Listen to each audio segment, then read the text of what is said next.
everyone. Rob Colby. I'm a principal engineer in IT infrastructure team. I'm responsible for implementing the IoT infrastructure within Intel.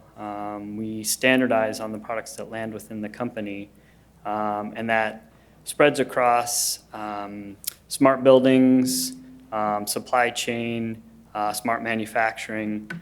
Today, though, a couple key topics that I'm going to be talking about are unscheduled downtime, being able to prevent it, and the value associated with it. So those are the two key pieces that I'm going to be talking about. So I won't be talking about any of the smart buildings or any of that.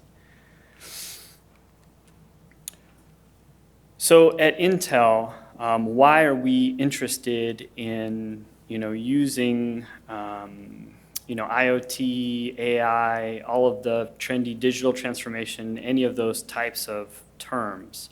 There's three key aspects to this for us that are reasons why we're investing.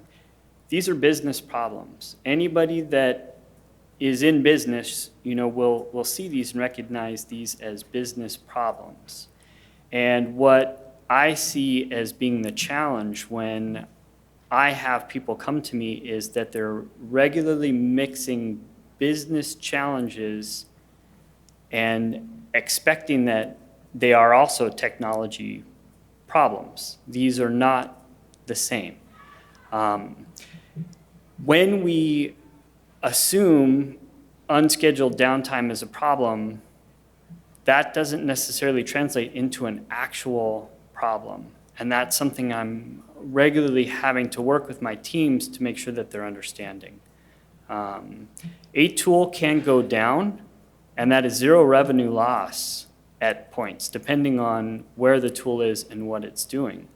And so what is really critical for us is that we're looking at what we're doing within the manufacturing floor and actually understanding how we can translate us solving a problem to what the business value that the business is gaining for that. Otherwise, all I'm doing is I'm wasting Intel money. Another really important aspect to this is that technology isn't always how I can solve that business problem. And so one example I wanted to give of this is in our assembly test sites, we had a packaging problem where a certain percentage, and it was a quality problem, so it was something that we wanted to address. A certain amount of the packaging was getting out the door without having a CPU in it. So there was a problem with the way that the packaging was happening. We had a task force. We had a huge amount of intelligent people jump into this room. People were throwing out all kinds of amazing, augmented reality, AI, bunch of stuff. They were trying to throw technology at the problem. And then somebody had came up with the genius idea that, if there's not a CPU in it, it's going to be lighter than the rest of the boxes. Why don't we just stick a fan next to the, belt and they'll blow off. And so those are the, as I said, I was asked to speak about value, and our team, that is what we have to focus on, is making sure that what we're delivering actually has value and is actually providing that value. Otherwise, everybody gets disillusioned with what digital transformation means, IoT means. You're ending up dumping technical debt on people and dumping huge amounts of resources and money into something that's not actually returning something. So that's where we're focused. Now, as I said, I'll talk about smart manufacturing here. For us, there's two ways that we've kind of looked at this in the smart manufacturing space. One is the process, side of it.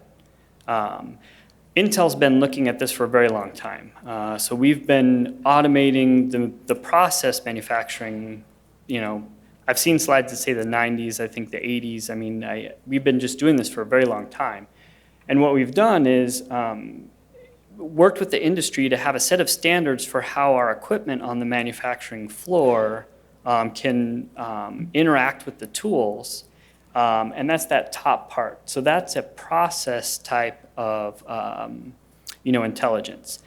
And those PCs that are connected to the tools, very advanced systems, they're able to read what the tool's doing. We're able to see if some of the sensor specs are getting out of whack.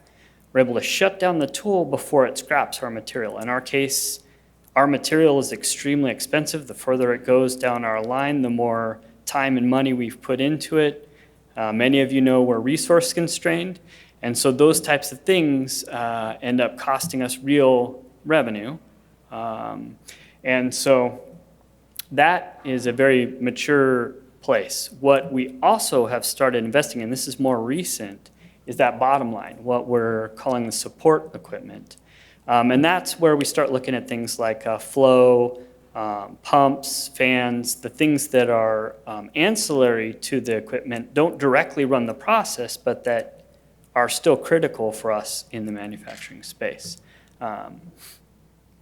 Just to give people an idea of what this looks like, so in the industrial PC space, this is just a screenshot of our factory floor, and you can see all of these tools, are isolated behind the wall. This is one bay, and you can see, if I build it out, those are all PCs that are connected to our equipment, and we have a person standing there. In reality, we don't particularly need that. I think they just wanted to show people in a bunny suit. But we can run our factory without actually even needing people on the factory floor. That top right piece of equipment is what carries our wafers. It'll take it from tool to tool. The floor is basically fully automated with this system. So that just gives a perspective of that process side. Then I'll give a couple examples of use cases. Once again, I'm focused on value. So that I'm just going to give a couple examples of value. So we had a problem with our tools where we would run out of chemical in the tool as a surprise. We would know that we were about to run out of chemicals, and we would end up having the tool would stop, obviously, don't have the chemicals there. Somebody would have to gown up, because as I said, people are not on the factory floor. There are people there, but they would have to gown up, walk down, replace the chemicals, go back up, make sure everything's good, start the process again. That is an unscheduled downtime. We just came up with a simple idea. This is a very, like I said, simple use case where we put in a scale. We're able to measure the amount of chemical that's there. We're able to measure the temperature. We could see the flow.